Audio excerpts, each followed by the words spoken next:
I feel as an entrepreneur, there probably comes a decision where, okay, like I'm going to invest everything in what I'm doing, right? So my investment is in myself, my business, and my ability to create a company that will generate wealth. And I think that's real legitimate. Warren Buffett has a phrase of, hey, imagine you only have 20 chips in your whole life and there are 20 decisions you can make, right? And his idea is don't make lots of small decisions, make some big decisions, some big investments and back yourself.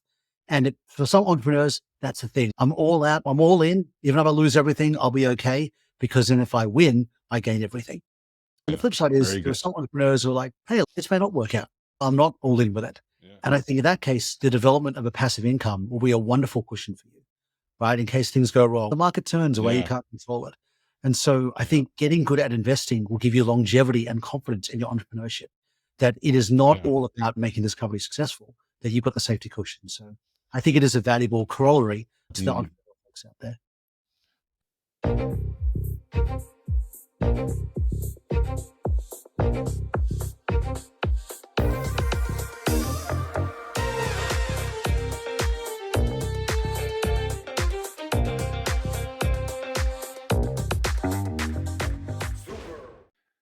Welcome to Super Entrepreneurs Podcast. Today we have with us John Foong. John has over 20 years of experience investing in real estate, primarily in the U.S., Silicon Valley, residential and commercial property on the East Coast South, and Australia. John, that's incredible. Welcome to the show. Thanks, Shahid. It's a pleasure to be on. Thanks for having me. No, it's my pleasure. So tell us more. How did you get into this real estate investing? Yeah. So actually, the interesting thing is I've been a real estate investor my whole life, and currently I work in real estate. My job right now is I'm the Chief Revenue Officer at Domain, which is one of the leading portals in the Southern Hemisphere for property. I started off as a real estate investor 25 years ago, and now it's a full-time job for me to be in real estate. So it's come full circle. Oh, that's wonderful. So But can yeah, you share with us what a yeah. day looks like in John's world investing in properties? For me, investing is what I do on the side. It all started for me, I guess, 25 years ago when I got my first job when I was in college. And my granny, who I grew up with, said, hey, John, now you got a paycheck. You got to put your down deposit, your down payment on the first house. I said, what? I was thinking of spending this on other stuff. And what she said is, no, this is how you build wealth. You just take a portion of what you got, and let's put a deposit, let's start to pay it off. And so I bought a small apartment near the universities in Sydney, about $60,000 at the time. It's now worth a lot more than that, and that You got still me. have it? No, unfortunately, I sold it for grad school a long time ago. Yeah. It was just the start of understanding how, hey, when you get a down payment, you get a deposit, you put down on a house, you just pay it down. And then if that increases in value or your equity expands, then you can use that to buy another one. So that's something which I guess has become a family business for me and my wife over the last 20, 25 years. Well, that's wonderful. But like, how do you scout? How do you find the properties to invest in yourself? Do you actually spend your day looking for deals?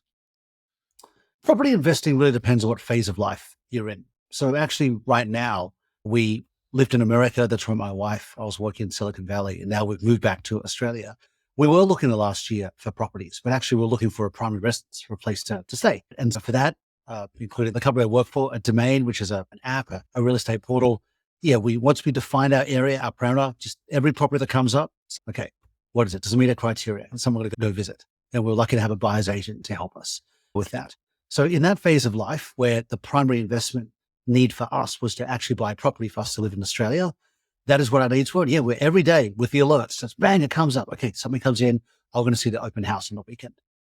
Back then, when I was first investing 20, 25 years ago, and then when I went through different phases. So I ended up buying about 10, 15 properties when I first started investing. That was me and my dad just looking at the real estate magazines at the time and defining our criteria, our sweet spot. Our sweet spot for us, 3-bedroom houses, about 30 minutes from the Australian capital city, where it would be what's called as rental income, or it would be net income positive, which means that the interest you pay is less than the rent you're getting. And that was our playbook. We'd do that, the investment would pay for itself, and if there was capital gains, that was on top of that. And then you'd multiply. So that was what we're doing then at that phase. But then there came a period of spending that money. I mentioned I went to grad school. That's how I first got to the States. Real estate helped pay for that. But then there was another phase after grad school where I'm back to earning income again. And that's when I'm acquiring. And this time, you mentioned at the start, the commercial real estate.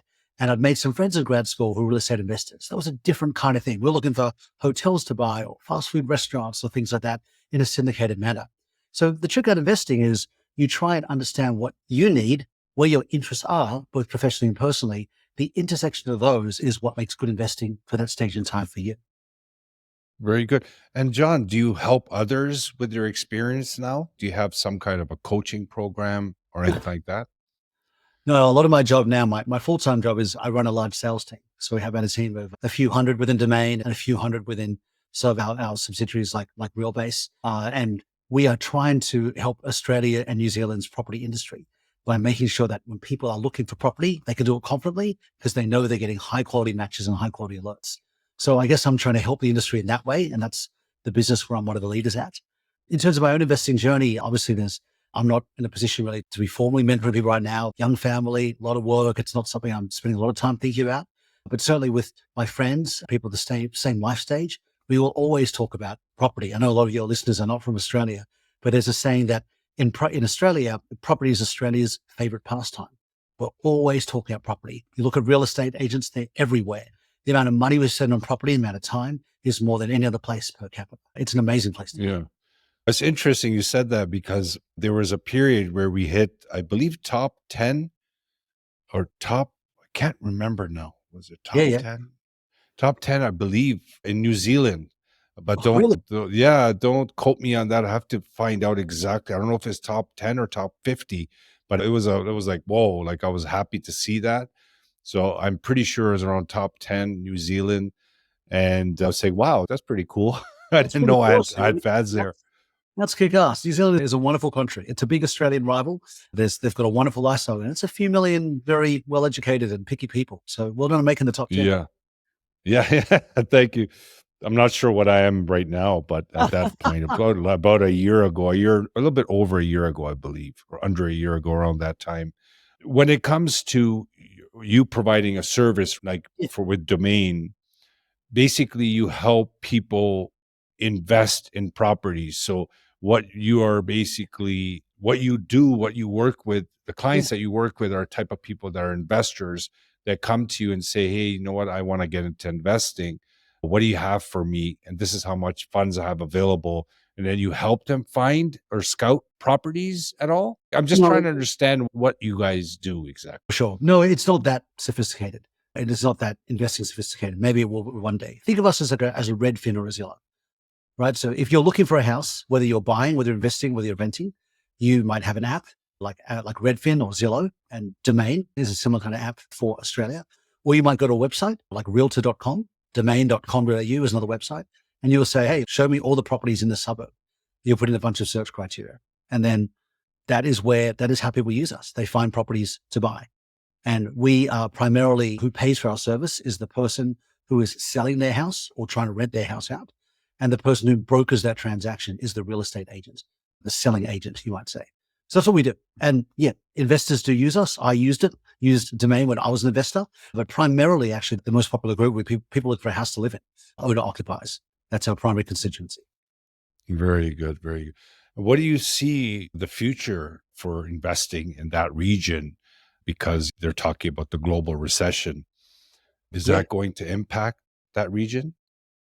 And Yeah, we've already seen pretty large impacts similar to America in Australia. And obviously with interest rates going up all around the world, Australia has not been immune to that at all. And there is a very clear correlation between when interest rates go up, house prices go down. And when house prices go down, the number of people who want to sell and the number of people who want to buy goes down. Right. So there is that oh, relationship. even selling goes down. Selling definitely goes down. About 70% of sales will always happen. Someone's getting born, someone's dying, there's an emptiness, there's a divorce. Like these are reasons why you have to sell. Like us, we bought a house because we moved from America to Australia. Oh, could we have deferred? We could have, but personally, it was the right thing for us. There's about Mm, 30% of the market, which is discretionary. You don't have to buy, you don't have to sell, right? Because you could just wait it out. And so typically when house prices go up, you see everyone who could sell comes to the market, right? Because they go, wow, look, I made so much money. I'm going to cash out now while it's good. But when interest rates go up and house prices go down, you see people withdraw from the market and go, oh, geez, I'm not sure if I want to sell now. I'll hold off if I can until the price recovers to where it used to be. And us as a business and as an industry, it's a very difficult time because of the inflationary environment that has driven high interest rates. Yeah, I was just thinking about the sales side of things. If there's a distress, right? If they can't make their payments because of the interest rate or That's right. whatnot, I was just thinking maybe they would have more of those power of sales or, That's right. the bad stuff, the negative stuff, but the investors will be going and picking That's up right. those properties. So, what do you Yeah. think it is going to look like, in your professional opinion, the next 2 years or so for investors coming into the market? Yeah. Any tips that you could share with them? They should be doing? Yeah, it's a great question, Zahid. And what you're describing is exactly what happened between 2009 and 2012. Right after the global financial crisis, there were a lot of people distressed came to the market. And if the investors who got in there made a killing, right? They saw their properties double, triple over the next 5 to 10 years. Things are a little different now, I would say, for two reasons. In Okay. a lot of Western countries, in particular America and Australia, they introduce a lot of, I guess you'd call them stress tests, but basically make it very difficult for Yes. banks to give out distressed. Yes. And as a result, even when interest rate payments go up a long way, the majority of people can still afford it now. And they're not having their house foreclosed upon, which was a much bigger deal 10, 15 years ago. So this is a good thing, right, for society. But it does mean that if you're an investor, probably there aren't as many bargains as there used to be. So that's kind of like number one. Number two, things are, Good point. in one sense, bad now. Like inflation is an all-time high, though in the US it's come down for 6 straight months. From an unemployment rate, things are actually still very low. Unemployment rate is 3.5%. It's still very low. And you think about what other things that causes distress deals. Even if your mortgage payment goes up a long way, that does not necessarily mean you will have to sell the house. Because number one, a lot of people have savings that they made over the past 10, 15 years of prosperity, number one. Number two, if you still have a job and you call up the bank and say, hey, I just can't make my interest payments, can you give me a break? Most banks will find that more attractive than saying, no, we're going to foreclose your house, because that's very costly for them. It's not a fun process for anyone.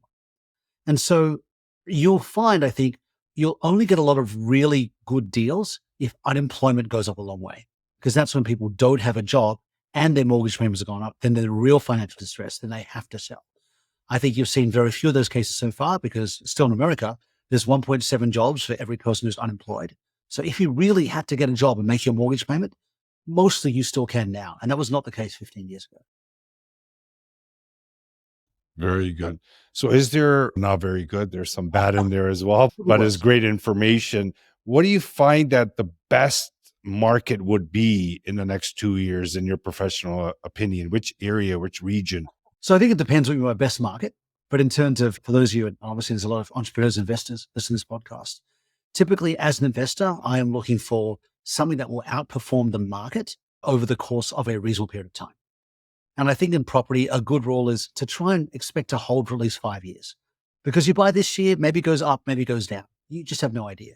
But if you take almost any 5 year period over the past 100 years, house prices have gone up by an average of 25 to 30% over that 5 year period. And very few times it's gone down over 5 years. Over 10 years, it's hard to find any 10 year period where if you bought and then you sold in 10 years' time, that you would have sold for less than what you bought. And typically you'll get 5 to 7% compounded annual returns in any 10 year period that you choose. So it should double within 10 years, whatever property you buy. So I think that's a baseline. And I think that's a great reason to invest in property, because you just get these very predictable returns over time. And if you can leverage that and pay off that leverage by the rental payments you get in, then instead of making 7% each year, you might be making 14%, 21%, 28%, depending on what you leverage. But that is baseline. That's baseline. I think the question to you is, okay, how can I outperform that baseline? How can I get better than a 7% average return? And I think there's no amazing way to predict the market. There just isn't, but just some general facts. Generally over time, houses will appreciate better than apartments, generally over time. Historically, apartments go up by 4 to 5%, houses go up by 6 to 7% over, again, the course of a 10, 20-year period. And the reason for that fundamentally has got to do with scarcity. It's very hard to build new houses in places like Australia and America. It is maybe on the edges of the cities, but in the places where people want to be, you just can't build because there are pretty restrictive laws. There's not in my backyard. That's how it is, right? And so typically what I look for in an investment is something that is scarce. It's something where they can't build any more houses in that area. And so as long as it's a good area, like it's got a university or a city or things like that, over time, you should see it outperform the market. It's not like another place where they can put another apartment block next door to or build more houses. But if it's landlocked and it's full, then that's the way that you create investments which have exponential value. And in this market, if you can find those, because in a hot market, they're very expensive to buy, but in a down market, they're still not cheap, but they're not expensive. That's when you can really cash in. That's what I'd be encouraging. Yeah, that's amazing. And then also when even if for an investor, when they're going to buy property of that type in that Sure. area, they also have to go through the stress test. They also have to go through those loops. Yeah. And that's why for me, we have a saying at Domain, which is it's not timing the market, it's time in market. Or put differently, you will not be able to borrow a ton of money. Not as much as you used to be. And so depending on how much your income is, depending on what other investments you have, that will determine how much you can borrow and therefore how much you can spend in a house, depending on how much down payment you're willing to have. So I guess my personal investing strategy over the past 25 years has been to maximize my leverage, right? So at any given time, whatever money I have is either in the stock market, it's mostly in the property market, and I'm borrowing as much as possible. And when some event happens where I can borrow more, like house prices have gone up or I get a more highly paid job, I will try and buy another property. And as a result, over time, sometimes like from last year, the year before, like my value's gone way down because house prices have gone down by 10% since the peak. But typically each year I'm getting that 5 to 7% year on year. And because I'm using leverage, because I'm borrowing as much as possible, I'm getting 15, 20% returns year on year compounded over decades. And so that's what I'd encourage. I wouldn't encourage folks to time the market. I would say, get in there, borrow what you can, invest, make wise investments, not in some random areas you don't understand, but places that you know and think are really going to be good over the next 10, 20 years. With that strategy, you can still go wrong. Some catastrophic might happen, but generally you'll be fine. That's what my investment advice would be. Oh, that's wonderful. Thank you for sharing that. So, John, can you share with us what your innermost superpower is that got you to this point in your life? Oh, wow. My innermost superpower. Take your time. Yeah, I haven't thought about that before. I think there's a few things that probably come together. I think for whatever reason, I'm a pretty good student. Like Mm. at school, I did fairly well at school without really having to try that hard. Again, I don't credit that hard work or things like that. I don't know whether that's genetics, nurture, luck, some combination of the above. But certainly, particularly younger in life, when you are good at studies, it does open up opportunities. For example, getting into a great college, getting into a great grad school, getting a good first job. When early in life, they tend to weight those factors when awarding things. It matters a lot less in life as you get older, but certainly on in life. That's one thing. I think secondly, I generally care a lot for people. Um, Mm. I like that. I hate the idea of screwing someone else. I hate the idea of not having a Mm. fair outcome, even if it means that I lose. And that sometimes means that I lose, and that's okay. I think there is a niceness about me, which I've had. I don't know where that came from. Like my parents, my granny raised me. She was very nice. And I think that's quite endearing. And particularly as an Australian who spent a lot of time in America and Europe, Australians tend to be very popular because we're friendly and we're nice, a bit like Yeah, Canadians, I guess. like Canadians. It's probably another thing. I think a third thing is if I think about what I've geeked out on, it happens to be things where there are a lot of demand. For example, I love technology. I love thinking about leadership and I love things like this, meeting people, discourse, presentations, analysis. And those are things which are highly valued by, I used to work at Google for 13 years. I worked at Uber. I worked at McKinsey. These companies value that skill set. And if that's not you, then it's not a good place to be. But someone like me, like I love those environments. And I guess the Very combination of those superpowers is what enabled me to get the leadership experience and the degrees where I can lead a team of 600 people a day. And it's a lot of fun and I get paid to do it and I learn a lot doing it. That's excellent.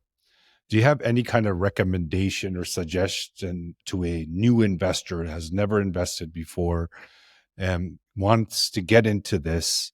What would your first initial go-to recommendation or suggestion or advice that you would give that kind of an investor? What they should do? I think, let me give you two pieces of advice because I think one is a doing or one is a Yeah, learning. I think from a doing point of view, just do it. Just do it. just do it. Just invest something. Awesome. Don't just spend. I mean, you can analyze, but I would invest. I would be in the market while you analyze. Even if that means you lose money, you're learning. So if that's depending, say you have $10 to invest, put it in the bank. I'd probably do better than that. Buy a stock, buy a share, try something. If you have 10,000, 20,000 to invest. Maybe that's enough for a bigger investment, a share portfolio. If you have 100,000 to invest, you might be able to put a down payment on a property, depending on where you live and your aspiration. So as you do these things, you will learn. I'm a big believer that you learn by doing. Yes. You learn how to swim. You don't read a book on swimming, right? You get in there, you start swimming, and you learn with the proper safeguards. At the same time, I do think learning is really important. And one of the things that's been a very positive aspect of my life is I'm not much of a runner, but I really enjoy podcasts, and I love listening to podcasts while running. That's a virtuous Awesome. cycle. And Do you there's listen just to our show? bits and pieces, Shahid. I'm not a Maybe from moving forward, you will, Oh, right? Maybe. when I hear it, it's like, "Oh, okay, this is interesting," because I certainly don't think of myself as an entrepreneur, unlike some of the amazing people you've had on the show. I think for me, there's wonderful many books on investing. There's a guy called Charlie Munger, which is the first investor book I read. He is Warren Buffett's right-hand man. There's a book by him called The Wisdom and Wit of Charlie Munger, and it's just got all these different quotes from him. And I think it got me really interested in investing and the kind of mistakes that people make, the psychological errors people make. And so, look, there's 100 books like that. There's Rich Dad, Poor Dad. There's all these Yeah. different information books you can read. Again, just read it. It'll inspire you to action, and action will inspire us up to learning. So try and unlock Yeah. that virtuous cycle. You're looking to invest.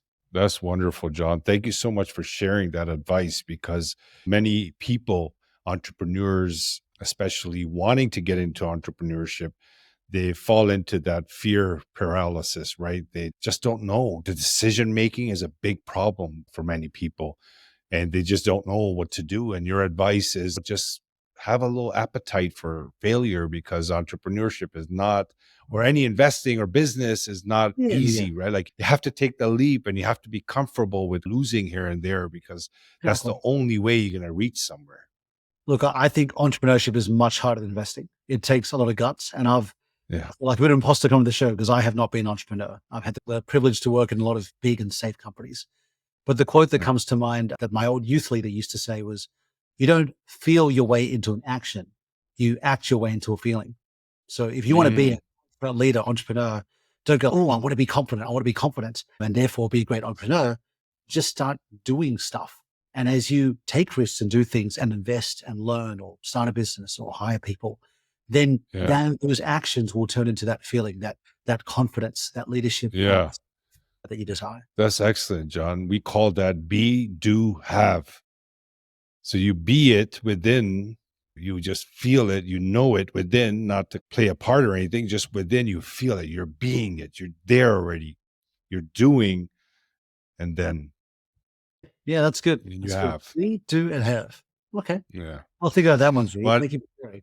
no problem. This is great. I know this show is entrepreneurship, but as there's a very large number of entrepreneurs that dabble in investing in all sorts of multiple sources of income, and real estate is one of the top three, right? Yeah. Yeah. Look, I think when I went to grad school, we had about 10 to 15% of our class become entrepreneurs afterwards. I went there in Silicon Valley. So it's the hot thing. And I think there's a lot of my really good friends are people who started their own businesses. Some have done really well. Some of them have not succeeded and gone somewhere else.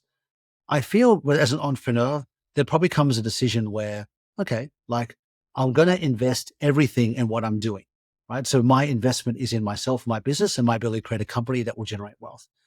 And I think that's real legitimate. Warren Buffett has a phrase of, hey, imagine you only have 20 chips in your whole life and there are 20 decisions you can make, right? And his idea is don't make lots of small decisions, make some big decisions, some big investments and back yourself. And for some entrepreneurs, that's the thing. I'm all out. I'm all in. Even if I lose everything, I'll be okay because then if I win, I gain everything. And the Yeah. flip side is Very there are good. some entrepreneurs who are like, hey, this may not work out. I'm not all in with it. Yeah. And I think in that case, the development of a passive income will be a wonderful cushion for you, right? In case things go wrong, the market turns away, you Yeah. can't control it. And so I Yeah. think getting good at investing will give you longevity and confidence in your entrepreneurship, that it is not Yeah. all about making this company successful, that you've got the safety cushion. So I think it is a valuable corollary to the Mm. entrepreneur folks out there. Yeah. No, that's great. It's a great supportive income source, one of the best ones, because when you're investing, Yeah. you never know with entrepreneurship, but we do take some big leaps, You do. and the decisions are, some are big, some are small, but really we're going towards time and money freedom. That's what we're really going towards. And adding sources of income such as real estate investment is quite promising and it's great. I'm grateful to have you on the show, John, and you shared this information with our audience. I like having you on the show is wonderful in many ways because it gives entrepreneurs some clarity on the current state, what's happening, and what they can do in the future, and some of the opportunities that may come up in certain areas. So I'm grateful that you shared all that. And thank you again, John. Audience, thanks again. Great to have you part of this episode. And we appreciate you guys helping us grow, helping us share these episodes with friends and family. If you need to get in touch with John, his information will be in the show notes. Get in touch with him or his site. And and start investing, start getting in there and look at things in a good way. We say everything has a bad and everything has a good, right? It's the law of polarity. I know there's a global recession, there's some bad things happening, but what are you looking for? And this may be that opportunity. If you're looking for good in things, you may find some incredible opportunities in the next few years. Keep at it, keep going, take action, like John said. And thank you so much. And thank you, John. Actually, Shahid, can I make one more comment? Actually, I think it's fine. One last thing. Again, I speak as someone who is a cheerleader and not a doer on the entrepreneurship front. But from what I know of great entrepreneurs, it is some of the fearlessness to take risks, which makes great entrepreneurs great. And I would encourage regards to trying to get a passive income through investing, because what you don't want to place yourself in a situation where it's all or nothing, unless if you have that safety net and if this bombs, then I'm okay. And so having that passive income stream or that fallback, I think is very powerful. It allows you to bring your best 100%. It's almost like playing a sport without fear of injury, if that were possible. And my details are on the show notes. If we can be helpful from a real estate point of view, don't hesitate to reach out. And excited to see how your audience goes. Thank you, Shahid, for having me. Thank you, John. Yeah, no problem. My life has been shifting dramatically since I got rid of fear. Fear is a crippling attribute. Yeah, in entrepreneurship, fear doesn't match. So thank you again, John, and we'll see you soon in the future. If there's anything that you wanted to share a message about, let us know. Get in touch. Thanks, and thanks for having me. Yeah, thanks for the service you provide. It's a wonderful results out there. Thank you.